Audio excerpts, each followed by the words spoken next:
अजितदादांच्या निधनापासून त्यांचा राष्ट्रवादी काँग्रेस पक्ष या ना त्या निमित्ताने सतत चर्चेत आहे. मग सुनेत्रा पवारांचा शपथविधी असो की राष्ट्रीय अध्यक्षांच्या निवडीचा विषय, अजितदादा नाहीत हे न्यू नॉर्मल आता पक्षानं स्वीकारले असं दिसतंय.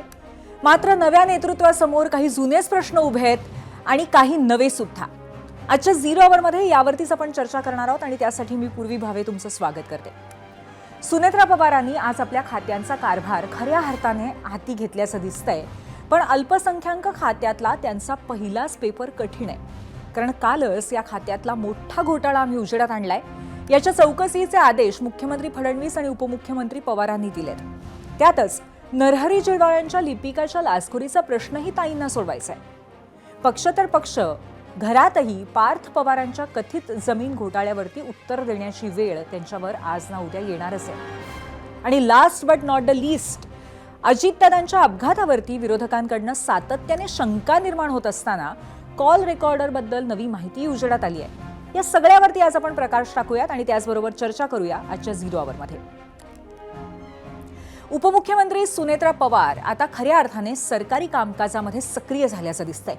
त्यांच्या अल्पसंख्याक खात्याशी संबंधित घोटाळा एबीपी माझानं उघडकीस आणला होता आणि त्यानंतर आज सुनेत्राताईंनी अल्पसंख्याक आयोगाचे अध्यक्ष प्यारे खान यांना मुंबईत बोलवून घेतलं आणि त्यांच्याकडनं या प्रकरणाची सखोल माहितीही घेतली.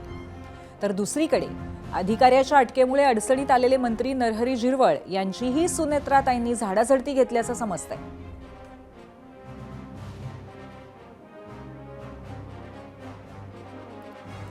अजितदादांचं निधन झालं आणि त्याच दिवसापासून पुढे आठवडाभर 75 संस्थांना अल्पसंख्याक दर्जा देण्याचा घाट कुणीतरी घातला. एबीपी माझाने प्रकरण जगासमोर आणलं आणि सरकारी यंत्रणा जाग्या झाल्या. मुख्यमंत्र्यांनी या प्रमाणपत्रांना स्थगिती दिली आणि त्यानंतर आता चौकशी सुरू झाली आहे. संशयाची सुई अल्पसंख्याक खात्याचे उपसचिव मिलिंद शेणॉय यांच्याकडे गेली आहे. सूत्रांनी दिलेल्या माहितीनुसार त्यांच्याच सहीने हा प्रकार घडलाय. त्यानंतर आता सुनेत्रा पवारांनी सखोल चौकशीचे आदेश दिलेत. कुणाच्या परवानगीने या सह्या केल्या गेल्या याचा तपास करण्याचे आदेशही सुनेत्राताईंनी दिलेत. आणि मिलिंद शेणॉय यांच्या रूपानं आणखीन एक उच्चपदस्थ अधिकारी तपासाच्या केंद्रस्थानी आलाय. असं असलं तरी खरोखर कारवाई होणार का? आजवरच्या तपासांमध्ये झालेल्या इतिहासावरनं तुम्हाला काय वाटतंय हे आम्हाला जाणून घ्यायचंय आणि त्यासाठी आम्ही या संदर्भातच 0 आवरचा प्रश्न विचारलेला आहे. जाऊयात पोल सेंटरला आणि प्रश्न पाहूया. आजचा आमचा प्रश्न आहे, आपल्या राज्यामध्ये भ्रष्टाचारी अधिकाऱ्यांवरती खरंच कारवाई होते असं तुम्हाला वाटतं का? होय आणि नाही असे पर्याय आहेत. लवकरात लवकर याच्यावरती व्यक्त व्हा. सोशल मीडिया पोर्टलवरती आमचा प्रश्न लाईव्ह आहे. एकीकडे कारवाईचे आदेश देतानाच उपमुख्यमंत्री सुनेत्रा पवार यांनी अल्पसंख्याक आयोगाचे अध्यक्ष प्यारे खान यांना आज मंत्रालयामध्ये बोलवून घेतलं. त्यानंतर सकाळीच खान नागपुरातनं मुंबईत दाखल झाले. एकाच वेळी एवढ्या संस्थांना अल्पसंख्याक दर्जा देणं हा संघटित गुन्हा असल्याचा आरोप त्यांनी आजही केलाय. यात मंत्रालयातील अधिकारी, शैक्षणिक संस्था आणि बाहेरच्या काही जणांचा सहभाग असल्याची शक्यताही त्यांनी बोलून दाखवली. उन्होंने मुझसे, उनके पीए ने मुझसे ये कहा कि भाई इस पूरी चीज़ का संज्ञान आपने लिया, अच्छा किया, इसकी जांच होनी चाहिए और जांच होने के बाद जो इसके जो लोग हैं उन पे कड़क से कड़क कार्रवाई होनी चाहिए. तुम्हाला बोलावून घेतलं, नेमकी त्यांना आता काय माहिती पाहिजे तुमच्याकडनं? क्योंकि मैं पिछले 6-8 महीने से स्कूलों पे काम कर रहा था, वो उनको पता है कि हमने नागपुर में एसआईटी बिठाई और जितने भी बोगस सालर आईडी वाले लोग थे उनको जेल भेजने का काम किया. उनका कहना ये था कि हमारे यहाँ इतना बड़ा अपघात हुआ, हम दुख की इस घड़ी में थे और इन लोगों ने ऐसा काम किया, तो उससे उनको बहुत बड़ा आघात पहुँचा है. या मुद्द्यावरनं एकीकडे सरकारी यंत्रणा जागी होऊन कामाला लागली आहे, पण याच मुद्द्यावरनं विरोधकांनी सरकारला लक्ष करायलाही सुरुवात केली आहे. या महिन्याच्या अखेरीस राज्याचं अर्थसंकल्पीय अधिवेशन सुरू होत आहे आणि त्यावेळी या मुद्द्यावरती सरकारला घेरण्याची रणनीती विरोधक आखतायत. त्यामुळे अधिवेशन सुरू होण्यापूर्वी काहीतरी ठोस कृती करणं सरकारसाठी आवश्यक झाल्याचंही मानलं जात आहे.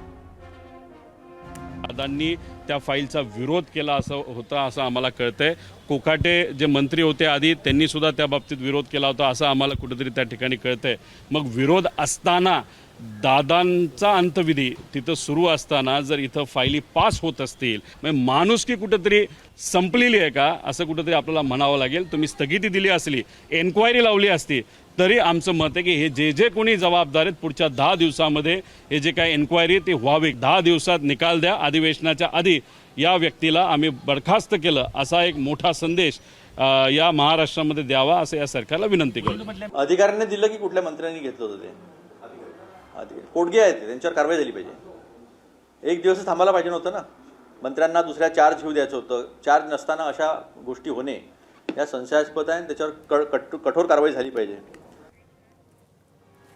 या मुद्द्यावरनं मुख्यमंत्री देवेंद्र फडणवीस यांनी आज पहिल्यांदाच जाहीर भाष्य केलंय. प्रकरणाची चौकशी करून दोषींवरती कडक कारवाई केली जाईल अशी ग्वाही त्यांनी दिली आहे. मालमत्ता प्रकरणी तुम्ही चौकशीचे आदेश दिलेले, उपसचिवांचं नाव समोर आलेलं आहे. याच्यामध्ये ज्यांनी कोणी गडबड केली असेल त्यांच्यावर कारवाई होईल. अल्पसंख्याक विभागाचा हा घोटाळा समोर येण्यापूर्वी आणखीन एक प्रकरण गाजलं होतं. ते म्हणजे राष्ट्रवादीचे मंत्री नरहरी झिरवळ यांच्या कार्यालयातली लाचखोरी. त्यांच्या कार्यालयातला लिपिक राजेंद्र ढेरंगे याला लाच घेताना पोलिसांनी रंगेहात पकडलं. या प्रकरणाचे धागेदोरे अजून तरी झिरवळ यांच्यापर्यंत पोहोचलेले नाही आहेत. मात्र त्यांच्याच कार्यालयामध्ये हा प्रकार घडल्यामुळे सुनेत्राताईंनी आपली नाराजी बोलून दाखवल्याचं समजतंय. सूत्रांनी दिलेल्या माहितीनुसार काल रात्री देवगिरी बंगल्यावरती झालेल्या बैठकीमध्ये झिरवळ यांना समज देण्यात आली आहे. पक्ष आणि सरकारची बदनामी होणार नाही याची काळजी घेण्याची सूचना सुनेत्रा पवारांनी झिरवळांना केल्याची माहिती विश्वसनीय सूत्रांनी दिली आहे.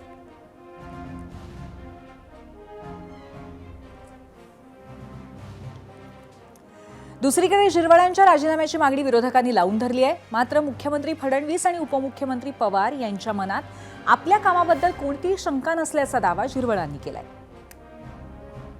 शेवटी हे अधिकार काढणं, दुसऱ्याला देणं हे मुख्यमंत्री महोदयांच्या कब्जेत असतं किंवा अधिकारात असतं.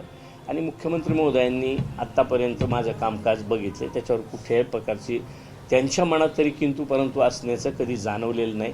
त्याच्यामुळं तोही प्रकार होणार नाही. आणि माझ्या स्वपक्षातलं असं तरी मला वाटत नाही का बाबा कोणी माझं मंत्रिपद काढून आणि कोणाला तरी हवं याच्यासाठी माझी बदनामी करतील असं मला अजिबात वाटत नाही. सीएम साहेबांबरोबर माझं बोलणं नाही झालेलं, मी बोलणार आहे.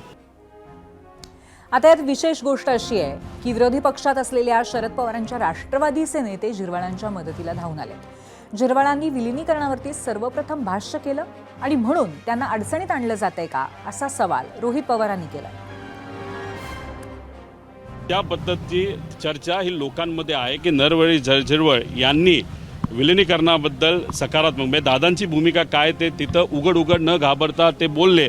म्हणून कदाचित हे जे काय झालं ते मुद्दामून काही वेगळी कॉन्स्पिरसी आहे का त्यांना अडकवण्याची, त्यांना अडचणीत आणण्याची, त्यांना भीती घालायची. मला एवढं सांगायची, भीती घालून किती लोकांना घालणार. तर तुम्ही जर 35 ते 40 आमदारांना भीती घालायला निघाला तर मग उद्या ते लोक तुमच्या पक्षात राहतील का असाही प्रश्न तिथे निर्माण होऊ शकतो. की एक शून्यातून झिरवळांनी एक आयुष्य उभं केलंय कष्टातून. ते काय मॅनेजमेंट कोटावाले नाही, ते स्वतः शून्यातून उभे राहिलेले. त्याच्यामुळे काय नक्की त्यांच्या ऑफिसमध्ये झालं आणि महाराष्ट्र सरकारकडून पारदर्शकपणे उत्तरच येत नाही आहे ना. मंत्रालयातून पूर्ण राज्य चालतं, 6व्या मजल्यानी 3ऱ्या-4थ्या मजल्यावर रेड केली आहे. हे म्हणजे मला अजून खरंच वाटत नाही की माननीय मुख्यमंत्र्यांनी स्वतःच्या कॅबिनेट मिनिस्टरवर ही रेड होते.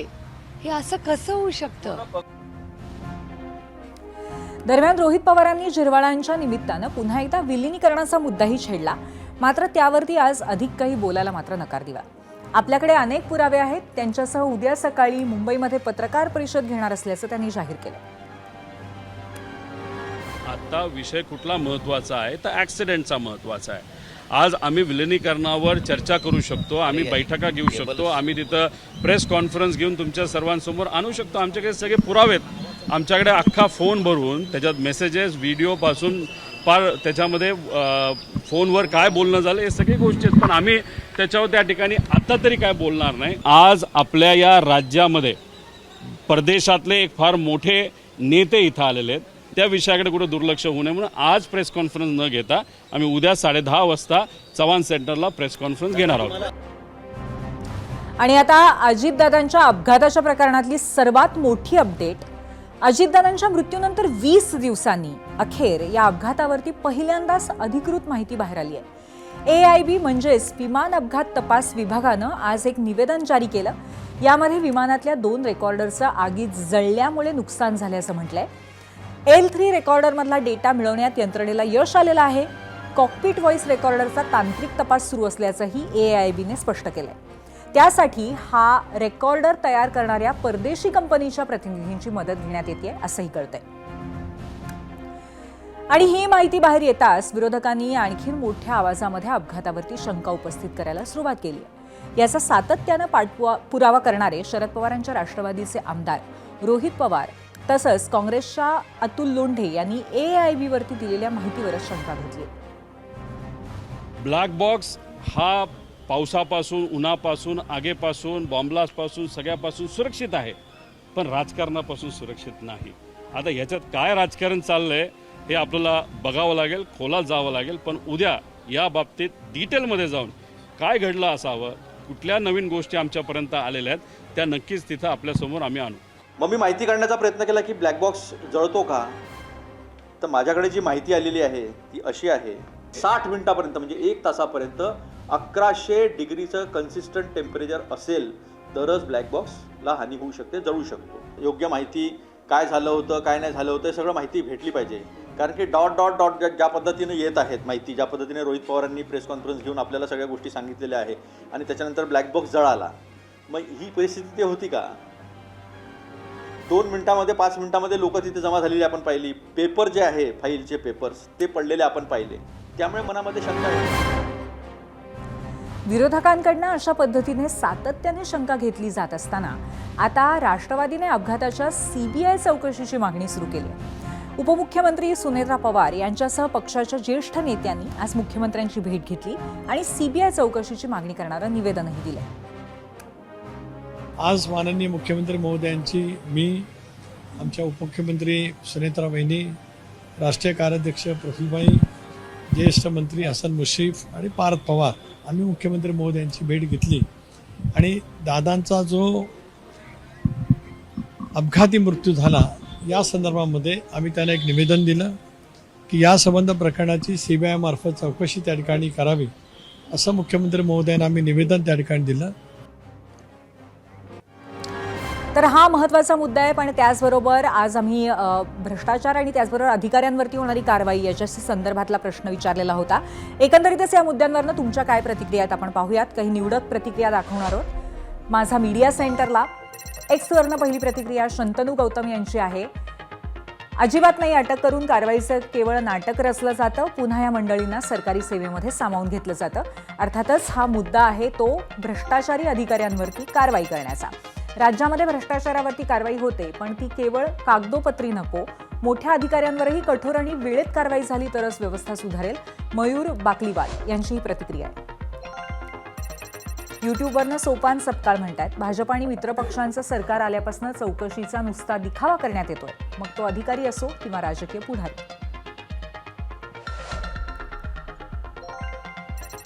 युट्यूबवरनं भावना मिठारी म्हणतायत, 95% सरकारी अधिकारी भ्रष्ट आहेत, कुठेतरी 5% चांगले सरकारी अधिकारीही आहेत. फेसबुकवरनं अनंत बोरसे म्हणतायत, चौकशांचा फार्स म्हणजे मांजराला साक्ष उंदराची. फेसबुकवरनं मुरलीधर परदेशी यांची प्रतिक्रिया आहे, कारवाई होते फक्त जनतेला मूर्ख बनवण्यापुरती, नंतर भ्रष्टाचारी परत रुजू होतात. इंस्टाग्रामवरनं उज्ज्वल कुमार म्हस्के म्हणतायत, कुणावरच कारवाई होत नाही, त्यामुळे भ्रष्टाचाराला अभय मिळालंय.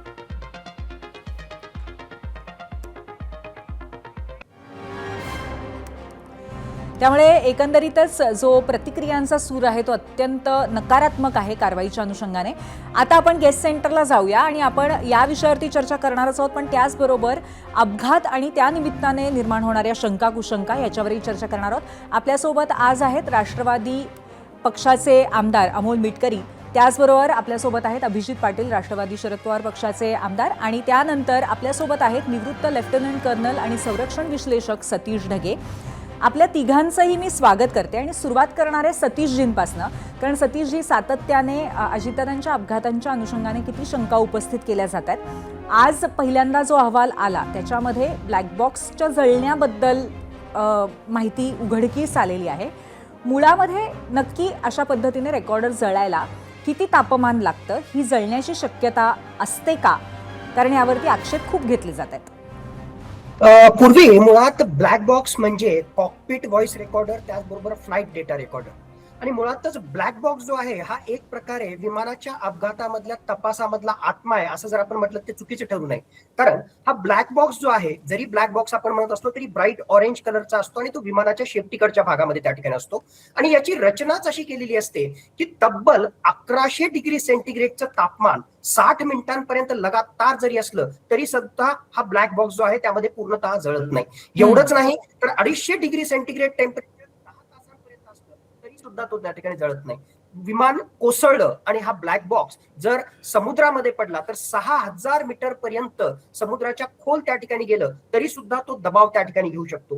ग्रॅव्हिटी, थोडक्यात गुरुत्वाकर्षण जास्त, 3400 पट ग्रॅव्हिटीचा एक प्रकारे दबाव, प्रेशर हे सुद्धा ते सस्टेन करू शकतं. म्हणजेच अत्यंत विपरीत परिस्थितीमध्ये, मग ते हायर टेम्परेचर त्या ठिकाणी असो, प्रेशर असो किंवा समुद्राच्या खोलीमध्ये असो, या सगळ्या गोष्टींमध्ये सस्टेन करण्याची केपेबिलिटी, क्षमता या ब्लॅक बॉक्समध्ये असते. आणि ब्लॅक बॉक्स जसं मी म्हणतोय आत्मा आहे, कारण यामध्ये अत्यंत महत्वाचा असा डेटा असतो ज्याला अनालाइज करून आपल्याला त्या विमानाच्या अपघाताची कारण त्या ठिकाणी शोधता येऊ शकतात. मग तुमचा प्रश्न आहे, खरोखरच हे जळलेल्या स्थितीत त्या ठिकाणी असू शकतं का? कारण तसं AAIB आणि मिनिस्ट्री ऑफ सिव्हिल एव्हिएशन तसं त्या ठिकाणी म्हटलेलं आहे, तशा प्रकारची नोट त्या ठिकाणी आलेली आहे. नेमकं जे आहे किती डॅमेज झालं यावर आहे. थेरॉटिकली काही त्याचा डॅमेज झाला असं जर म्हणत असेल, काही अंशी ते जळालं असं जर म्हणत असेल तर ती शक्यता जी आहे नाकारता येत नाही. पण जळून खाक झाला असं जर कोणी म्हणत असेल तर प्रथम दर्शनी यामध्ये काहीतरी काळबेर आहे हे आपल्याला नक्कीच त्या ठिकाणी लक्षात त्या ठिकाणी घ्यावं लागेल. कारण आता थोड्या वेळापूर्वी मी जे सांगितलं याची रचनाच अशी असते की आंतरराष्ट्रीय मानकाच्या अनुसार इतकं सहजासहजी जे आहे ब्लॅक बॉक्स त्या ठिकाणी डॅमेज होत नाही. आणि आतापर्यंतची उदाहरणं घ्या, शेकडो उदाहरणं आहेत. म्हणजे जंगलामध्ये, अमेझॉनच्या फॉरेस्टमध्ये कुठे त्या ठिकाणी पडला असेल, समुद्राच्या खोलीमध्ये त्या ठिकाणी पडला असेल. लेटेस्ट एक्झाम्पल जून 2025चा एअर इंडियाचा ऍक्सिडेंट, तिथला सुद्धा जो आहे इतक्या टेम्परेचरमध्ये 1000 डिग्री सेंटीग्रेड पेक्षा सुद्धा जास्त टेम्परेचर होतं, त्यामधला सुद्धा ब्लॅक बॉक्स मिळाला आणि त्याला रिट्राईव्ह करता आलं. सतीशजी, याच अनुषंगाने दुसरा प्रश्न असा आहे की AIBच्या सगळ्या इन्व्हेस्टिगेशनवरती, तपासावरती विश्वासार्हता सुद्धा मुद्दा, कारण त्याच्यावरती सुद्धा प्रश्न उपस्थित केले गेले आहेत इनडायरेक्टली आज, त्या विश्वासार्हतेबद्दल तुम्ही काय सांगाल? माझ्या मते जे आहे भारतामधली AAIB ही जी आहे तांत्रिकदृष्ट्या सर्वोत्कृष्ट अशा प्रकारची संस्था आहे DGCAच्या अंतर्गत. म्हणून प्रथम दर्शनी त्याच्याविषयी कुठले प्रश्नार्थक चिन्ह निर्माण करणं हे चुकीचं त्या ठिकाणी ठरेल. पण यस, मागचा इतिहास पाहता आणि एकूणच हे सगळंच गणित जे आहे, हा सगळा जो अपघात आहे किंवा प्रश्नार्थक चिन्ह, घातपात जे आहे, कारण हे पॉलिटिकली अत्यंत सेन्सिटिव्ह अशा प्रकारचं व्यक्तिमत्व होतं. ज्या प्रकारचे सर्कमस्टेन्शियल एव्हिडन्स आपल्याकडे येत आहेत आणि ज्या वेगवेगळ्या बाबी आपल्या समोर येत आहेत, तर ते व्हॅलिड प्रश्नार्थक चिन्ह रोहित पवार यांनी विचारलेले आहेत. मग या सगळ्या गोष्टी लक्षात घेता 2-3 महत्वाच्या गोष्टी, खरोखरच मागचा इतिहास पाहता पुन्हा एकदा जे ये रे माझ्या मागल्यासारखं कित्येक महिने, कित्येक वर्ष ही तपासणी अशीच चालू राहत असेल तर ते काही फायद्याचं नाही. फास्ट ट्रॅक मध्ये हा सगळा तपास त्या ठिकाणी झाला पाहिजे, नंबर 1. दुसरी गोष्ट ज्याला आपण म्हणतो ट्रान्सपरन्सी, वेळोवेळी ज्या काही बाबी त्यांच्या समोर येत आहेत त्या ज्या आहेत त्या उघड त्या ठिकाणी केल्या पाहिजे. आणि खऱ्या अर्थानं जो कोणी दोषी असेल तांत्रिकदृष्ट्या, त्याचबरोबर आणखीन जर काही निघालं तर त्याला जे आहे कुठल्याही परिस्थितीमध्ये त्याला सोडलं नाही पाहिजे. ही पारदर्शकता आणि ही स्पीड जर AAIBने दाखवली तर त्यामध्ये काहीही चुकीचं त्या ठिकाणी नसावं. पण जर याच्याविषयी जर काही राजकीय शंका निर्माण झाली तर माझ्या मते थर्ड पार्टी म्हणून युनायटेड स्टेट्स ऑफ अमेरिका असेल, UK असेल, फ्रान्स असेल, इथल्या ज्या आहेत एअरक्राफ्ट ऍक्सिडेंट इन्व्हेस्टिगेशनशी संबंधित ज्या संस्था आहेत त्यांची मदत घेतली जाऊ शकते. नक्कीच. अभिजितजी, तुमच्याकडे येते. आता रोहित पवारांनी आज प्रायव्हेट इन्व्हेस्टिगेशनच्या अनुषंगाने सूतवाच केलेलं आहे आणि त्यांची तशी मागणी सुद्धा आहे. आणि ज्या विविध शंका आहेत त्या कुठेतरी त्याला अर्थ असावा असं आपल्या विश्लेषकांच्या माध्यमातून पण आपल्याला कळतंय. त्यामुळे आत्ता या घडीला नक्की काय केलं पाहिजे, अशी पार्टीची काय भूमिका आहे या संदर्भात? सगळ्यात महत्वाचं आपण बघितलं, राज्याच्या उपमुख्यमंत्री जे आज डॅशिंग म्हणून अजितदादांना बघितलं जातं आणि त्यांच्या मृत्यू अपघातानंतर 20 दिवसाच्या नंतर आज ब्लॅक बॉक्स फक्त जळालाय एवढी प्राथमिक माहिती देणं आणि ह्याच्यासारखी संवेदनशीलता आहे का? आणि मग 20 दिवस ज्यावेळेस सगळ्या राज्यामध्ये कल्लोळ उठलाय, आज सगळीकडे महाराष्ट्र ढसाढसा रडलाय, आणि दुसऱ्या बाजूला त्या राज्यातल्या एका प्रमुख नेत्याचा, एका प्रमुख पक्षाचे प्रमुखांचा जर आज तपास लागत नाही, तर सामान्य नागरिकाला काय विश्वास बसणार आहे आपल्या कायदा सुव्यवस्थेवर किंवा ह्या सगळ्या यंत्रणेवरती? आज सगळ्या सरकारवरतीच प्रश्नचिन्ह निर्माण होतं याच्यातून. ब्लॅक बॉक्स जळू शकत नाही, हे म्हणूनच ब्लॅक बॉक्स तयार केलाय आणि तो जळाला आणि त्याच्या आतले जर काही हे जळालेत असं जर सांगितलं जात असेल आणि 20 दिवस किती दिवस महाराष्ट्राला आपण त्या ठिकाणी अशा पद्धतीने सांगणार आहे? याच्यात आपण प्रामुख्यानं जसं आता मगाशी साहेबांनी सांगितलं तसं आंतरराष्ट्रीय पातळीवरच्या एजन्सीज नेमून ह्याच्यावरती दादांच्या बद्दल काय झालंय हे समोर येणं आवश्यक आहे. लास्ट मोमेंटला पायलट बदलणं, एवढ्या काही अशा गोष्टी घडल्यात. जर 20-25 मिनिटात परत पुण्याला जाऊ शकले असते, दादा आज आपल्यात राहू शकले असते, अशा अनेक गोष्टी शंका घेण्यासारख्या आहेत. आणि मग ह्याचं उत्तर देणं सरकार म्हणून जबाबदारीने कोणीही घेत नाही आणि याच्यावर अजून अधिकृतरित्या कोणीही बोलायला तयार नाही.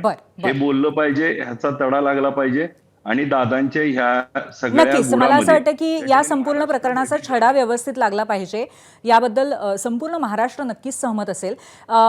अमोलजी, या सगळ्या बाबतीमध्ये आता परिस्थिती अशी आहे की सरकारने या संदर्भामध्ये आणखीन वेगवान पद्धतीने तपास केला पाहिजे अशी मागणी विरोधकांकडनं होती. पण तुम्ही स्वतः हा मुद्दा छेडलेला होतात अपघातानंतर. तुम्हालाही असं कुठेतरी वाटतंय का की बाहेरून इन्व्हेस्टिगेशनची गरज आहे? कारण सीबीआय चौकशीची मागणी तर पक्षाने केलेली आहे.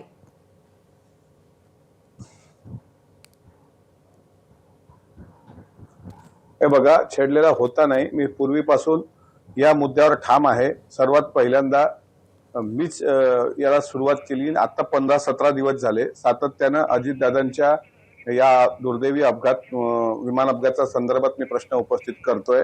हा ब्लॅक बॉक्स 17 दिवसानंतर सापडतो, याच्या मागचं लॉजिक आतापर्यंत मला कळलं नाही. तो ब्लॅक बॉक्स तर तिसऱ्याच दिवशी सापडायला पाहिजे होता. माझं काय म्हणणं आहे, आता अगोदर साहेबांनी सांगितलं, आता माझे मित्र अभिजित पाटील पण बोलतायत. माझं म्हणणं आहे, ही बाकीची इन्व्हेस्टिगेशन सर्व नंतर करा, वाटल्यास 5 वर्षांनी करा. अरे पण सीसीटीव्ही दाखवा ना. तो ज्या कलिना गेट नंबर 8 मधून दादा आले, विमानात बसले, तो सीसीटीव्ही कुठे आहे? साहिल मदन आणि त्याच्यासोबत असलेला पायलट हे ट्रॅफिक मध्ये 28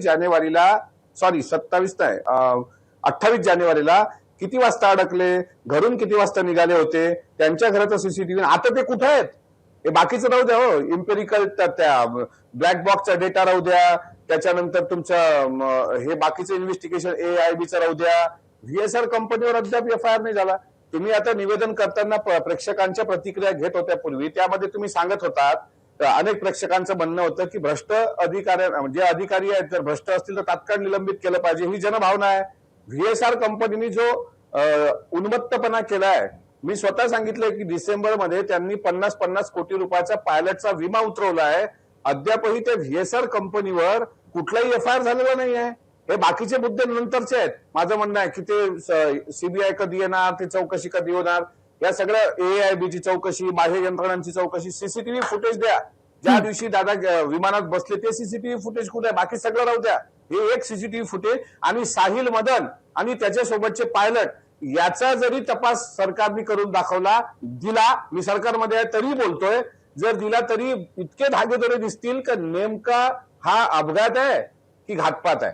आज आदरणीय सुनेत्रा वहिनींच्या अध्यक्षतेखाली मुख्यमंत्र्यांना शिष्टमंडळाने मुख्यमंत्र्यांची भेट घेतली आणि त्यामध्ये सुद्धा सीबीआय चौकशीची मागणी सुनेत्रा वहिनींनी पण केली. अर्थातच ती जनभावना आहे आणि मी पण काही दिवसांपूर्वी मुख्यमंत्र्यांना भेटून उच्चस्तरीय चौकशीची मागणी करा. 8 दिवस झाले मी पत्र दिलंय.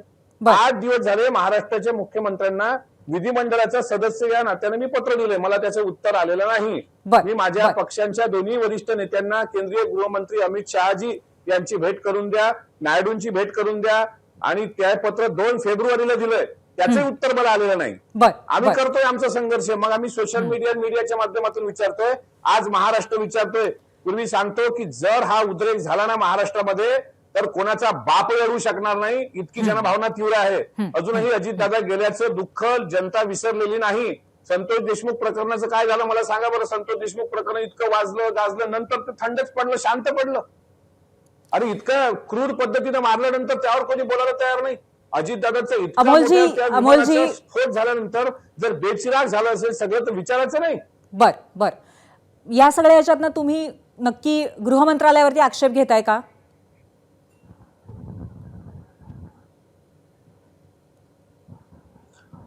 अहो, आक्षेप असण्याचं कारण आहेच ना.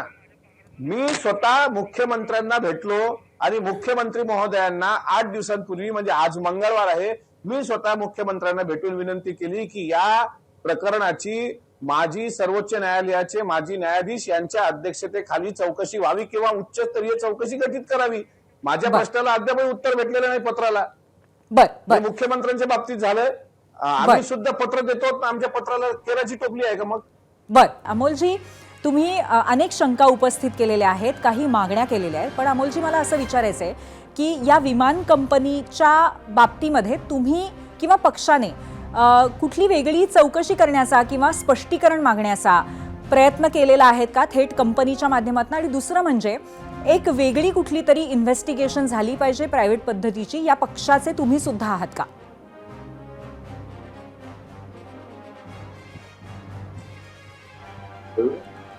अमोलजी, तुम्हाला आवाज येतोय का?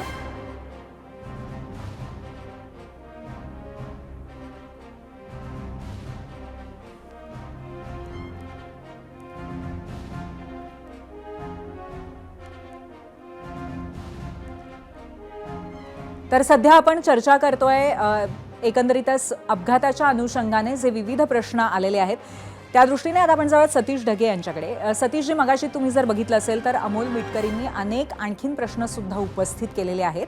या विमान कंपनीच्या अनुषंगाने सुद्धा काही महत्त्वाचे प्रश्न विचारले आहेत आणि त्याचबरोबर चालू असलेला तपास हा आणखीन वेगाने व्हायला पाहिजे अशी एक मागणी सातत्याने दिसतेय. तुमचं याबद्दल काय मत आहे? या तपासाला आणखीन वेग मिळण्याची गरज आहे का, किंवा उलट मी असं विचारेन की संथपणे तपास चाललाय असं तुमचाही आक्षेप आहे का? नक्कीच पूर्वी खऱ्या अर्थानं या प्रकरणाचा जर आपल्याला छडा लावायचा असतील तर याला 2 अँगल आपण कन्सिडर केले पाहिजे. वेळोवेळी मग रोहित पवार असतील, आत्ताच अमोल मिटकरी असतील आणि वेगवेगळ्या नेत्यांनी, लोकांनी त्या ठिकाणी जी शंका व्यक्त केली, तर याला आपण सर्कमस्टेन्शियल एव्हिडन्स म्हणजे वेगवेगळ्या प्रकारचे प्रश्न जे आहेत ते व्हॅलिड प्रश्न आहेत, एक गोष्ट.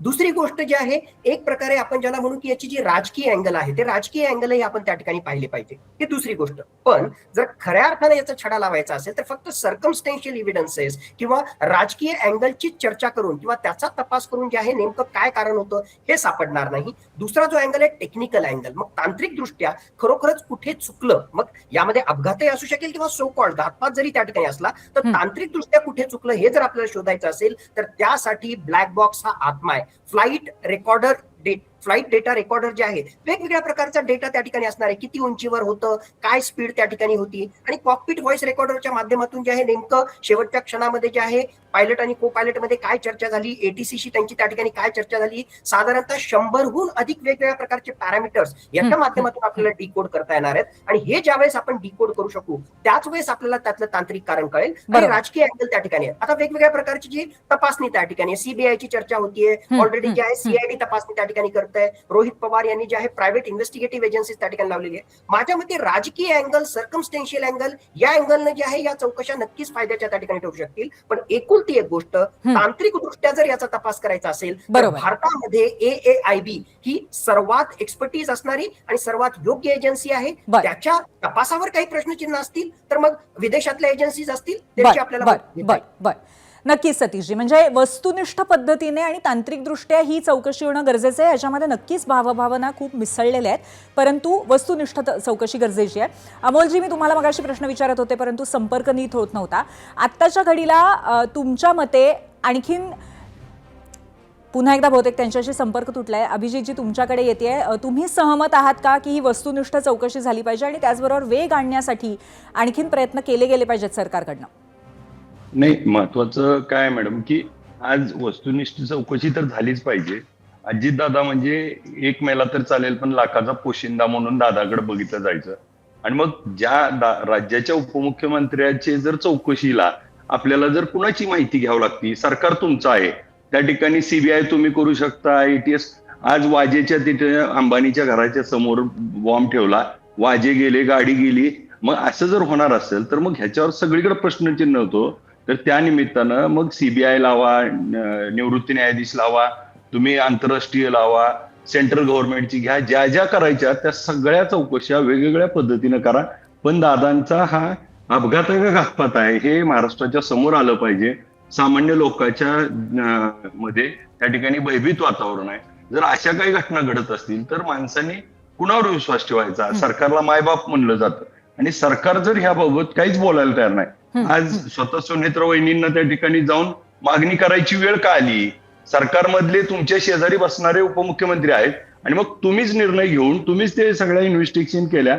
एकदा सगळे जे काय आहेत वेगवेगळ्या अँगलवरनं तुम्ही चौकशी करा ना. आंतरराष्ट्रीय लेवलवरची जर ह्याच्यामध्ये कुणाचंच काही नसेल तर चौकशी करायला अडवलंय कुणी? आणि मग सरकार म्हणून का भूमिका घेत नाही? आणि मग आपण AI जी आज आपली आहे ह्याच्याबद्दल ठीक आहे, पण आपल्याकडे जेवढ्या काही इन्व्हेस्टिगेशन यंत्रणा आहेत त्या का केल्या जात नाही? त्या विमान कंपनीवर गुन्हा दाखल का झाला नाही? सदोष मनुष्यबळाचा होईल त्याला का उचललं नाही, का अटक केली नाही? तो वैमानिक का बदलला? तो वैमानिक जो येणार होता तो कुठे गेला? अशा अनेक प्रश्न आहेत आणि महाराष्ट्र त्या ठिकाणी आज इतक्या वातावरणात आहे की नेमकं दादांचं झालंय काय? आज देखील काही AIच्या माध्यमातून व्हिडिओ येतात की दादा येणार आहे, दादांचे बोलणं होते आणि मग लोकांना आज नेमकं कळतच नाही. आज स्पष्टपणे केंद्रीय यंत्रणेने सुद्धा ह्याच्यात भाग घेऊन सांगायला पाहिजे की हे झालंय, हे आहे आणि ह्याच्यात हे. आज जर ब्लॅक बॉक्स सारखी गोष्ट जर आपल्याला सापडत नव्हती ह्याच्यासारखं दुर्दैव काय असू शकतं? बर नक्कीच. प्रश्न तर या क्षणी अनेक आहेत आणि तुम्ही म्हणाला त्याप्रमाणे एक महत्त्वाचा मुद्दा नक्कीच आहे की महाराष्ट्राचे उपमुख्यमंत्री अशा पद्धतीने अकस्मात एका अपघातामध्ये जर त्यांचं निधन होत असेल आणि तो विमानाचा अपघात असेल तर मग सर्वसामान्यांनी काय करावं? कारण अशा पद्धतीने चौकशी आत्ता त्यांच्या बाबतीतही योग्य वेगाने होत नाही असा आक्षेप आहे. मला असं वाटतं की अमोलजींशी आपला पुन्हा एकदा संपर्क झालेला आहे. अमोलजी, तुमचे जे आक्षेप आहेत त्यांच्याकडनं कशा पद्धतीने आता सरकारकडनं तुम्हाला त्याला प्रतिसाद अपेक्षित आहे? पुन्हा एकदा अमोलजी तुम्हाला प्रश्न विचारते, तुम्हाला आता सरकारकडनं कसा प्रतिसाद अपेक्षित आहे? कोणकोणत्या एजन्सीजवरती, कोणकोणत्या कंपनीजवरती कारवाई अपेक्षित आहे आणि याला कुठेतरी एक डेडलाईन लवकरात लवकर ठेवण्यात यावी असं तुम्हाला वाटतं का? अमोलजी, मला विचारलंय? हो, तुम्हाला माझा प्रश्न व्यवस्थित ऐकू आला का? पूर्वी परत विचारा, माझी विनंती आहे मला. विचारते मी. माझा मुद्दा असा आहे की आता कशा पद्धतीने कंपनीवरती सुद्धा कारवाई लगेच झाली पाहिजे का? या व्यतिरिक्त थर्ड पार्टी इंटरनॅशनल कुठली एजन्सी याच्यामध्ये आली पाहिजे का? आणि सरकारकडनं तुम्हाला कशा पद्धतीने, किती वेगाने आता या संदर्भामध्ये प्रतिसाद अपेक्षित आहे, चौकशी अपेक्षित आहे? मला वाटतं ब्लॅक बॉक्सचा डेटा रिकव्हर करणं हे फास्ट ट्रॅकवर जर करता आलं तर हे लवकरात लवकर ब्लॅक बॉक्सचा डेटा रिकव्हर होणार. नंबर 1, ते लवकरात लवकर सरकारकडून केलं गेलं पाहिजे, केंद्रीय सरकारकडून पण केलं गेलं पाहिजे. दुसरा प्रश्न जो तुम्ही सांगितलाय की बाह्य संस्थांमार्फत चौकशी झाली पाहिजे का, तर जे स्त्रोत उभे करता येतील बाह्य संस्थांमार्फत करा, CBI कडून करा, CID कडून करा, पण या प्रकरणाची गंभीर चौकशी झालीच पाहिजे. तपास यंत्रणा ज्या पद्धतीने ढिलाई करून राहिल्या या सगळ्या कामामध्ये, कारण 17 दिवस झाले, 17 दिवस आणखी आता काय होणार? पूर्वी 2-3 दिवसानंतर आता अधिवेशन आहे. अधिवेशन सुरू झालं का हा विषयच मागे पडतो. मी तुम्हाला लिहून देतो. आणि 1 महिना चाललेल्या अधिवेशनात मग होळी येणार, मग अधिवेशनात वेगवेगळे मुद्दे येतील.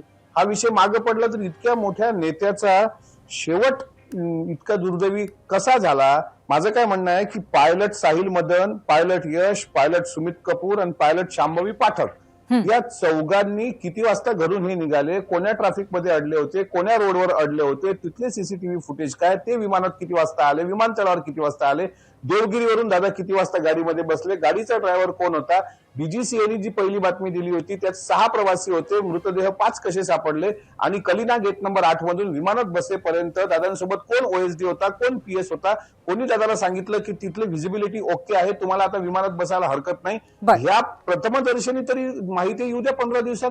नंतर तुम्ही ब्लॅक बॉक्स वगैरे नंतरचा करा विषय. आमचं म्हणणं ते कागद जळत नाहीत आणि ब्लॅक बॉक्स जळतो. म्हणजे विविध पातळीवरती ही नक्की अमोलजी जळतो. नक्कीच. म्हणजे आत्ता चालू आहे त्या व्यतिरिक्त विविध पातळ्यांवरती चौकशी झाली पाहिजे आणि ती लवकरात लवकर झाली पाहिजे असं आपलं म्हणणं आहे. नक्कीच या संदर्भामध्ये आता कशा पद्धतीने प्रतिसाद मिळतोय हे आपण बघूया. आता नक्की अमोलची आपली वेळ अनफॉर्च्युनेटली संपलेली. आम्ही संपर्क सातत्याने साधण्याचा आपल्याशी प्रयत्न करत होतो, परंतु आता बऱ्याचशा गोष्टी समोर मांडल्या गेल्यात आणि त्याच्यावरती लवकरात लवकर पावलं उचलली जातील अशी आपण आशा करूया. धन्यवाद. आज आपण तिघही या विषयावरती चर्चा करायला आलात त्याबद्दल. यानंतर जाऊयात पोल सेंटरला. पहिल्या प्रश्नावरचा कौल काय आहे जाणून घेऊयात. आपल्या राज्यामध्ये भ्रष्टाचारी अधिकाऱ्यांवरती खरंच कारवाई होते असं वाटतं का? 19,000 मतं आलेली आहेत आणि 71% लोक नाही म्हणतात आणि 29% लोकांचा सकारात्मक असा याला प्रतिसाद आहे.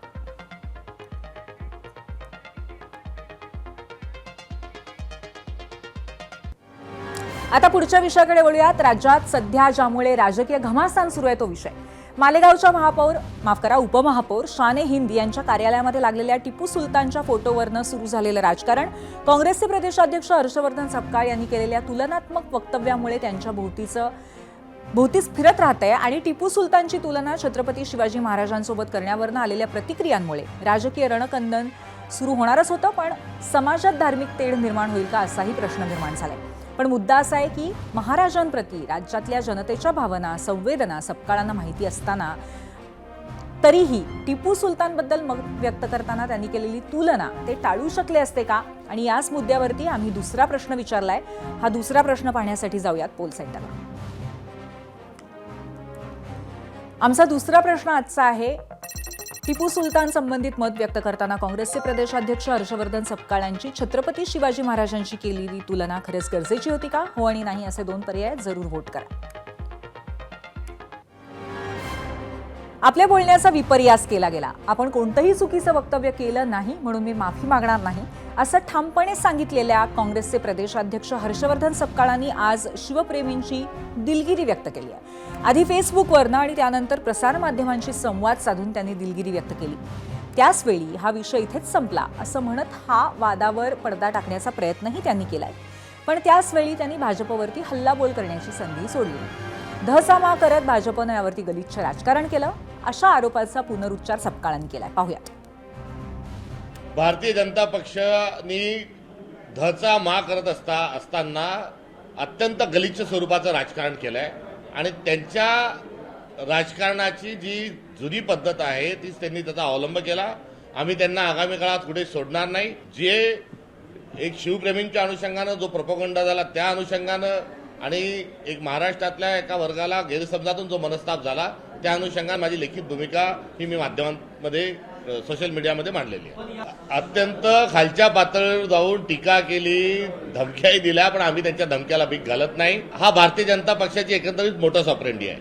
त्यांनी दिलेल्या मला ज्या धमक्या आहेत त्या धमक्या ह्या मला घाबरवण्याच्या अनुषंगाने आहे. मला कुठेतरी मी त्याच्या विरोधात सातत्याने बोलतो, मी बोलू नये हा त्यांचा असणारा अत्यंत केविलवाना प्रयत्न आहे. त्यांच्या टीकेला आम्ही उत्तर देत राहू. त्यांना ते अंगावर आले तर शिंगावर कसं घ्यायचं तेही आम्हाला माहिती आहे. दुसऱ्या प्रश्नावरचा महाराष्ट्राचा कौल बघूयात. Poll centre. एकूण 9,000 मतं या प्रश्नावरती आलेली आहेत आणि छत्रपती शिवाजी महाराजांची केलेली टिपू सुलतानची तुलना खरंच गरजेची होती का? 80% लोक नाही म्हणतायत आणि 20% लोक होय असं म्हणतायत.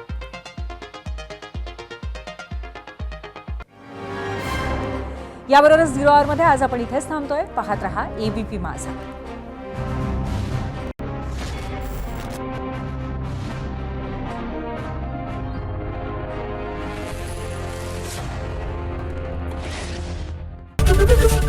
ABP माझा, उघडा डोळे बघा नीट.